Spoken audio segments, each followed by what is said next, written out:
Hello, it's Friday and welcome to your weekly update. Starting off with some Microsoft news. So there's been some controversy this week, mainly because Microsoft dropped a blog article on Monday and then instantly removed it after a few people had seen it, and a couple of news sites latched onto this.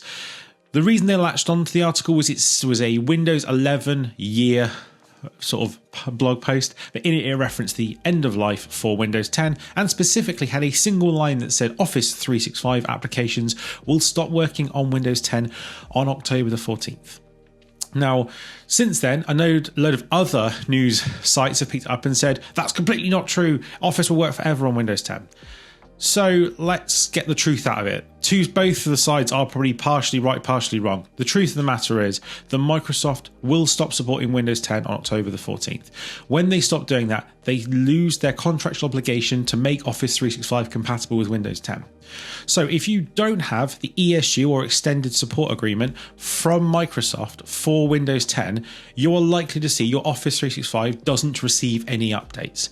So therefore, at some point, features, functions, and compatibility will break. It won't be instant, but at some point over the next 3-4 months, beyond October, things will start to break. You will also lose access to new features. So if you are a Copilot user or someone who's heavily using the wider Office suite, you're going to start finding things that don't work. So you've got two options. The first will always be to buy ESU. To buy the extended support, you need to buy that per Windows 10 device that you continue to run.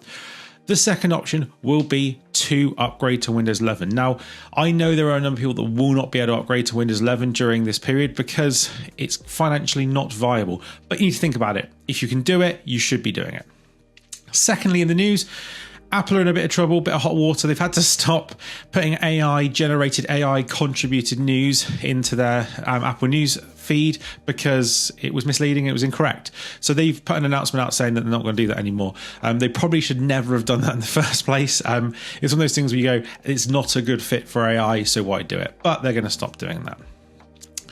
In other more security-focused news, what I want to talk about is that there is a huge rise again, start of the new year, people coming back to work in phishing attacks and in attacks in general. We're seeing so much more reported, so many more businesses being affected, being hit by phishing attacks, spear phishing attacks, whaling, being attacked by ransomware, malicious sites. It's all on the rise. People are looking for a way to get into your system. And if you do not have a robust security approach, they're going to get in and ultimately they're going to take control of your system or cost you money. What you need to be thinking about is, do you have a full stack security system? I've talked about it before, that kind of onion approach.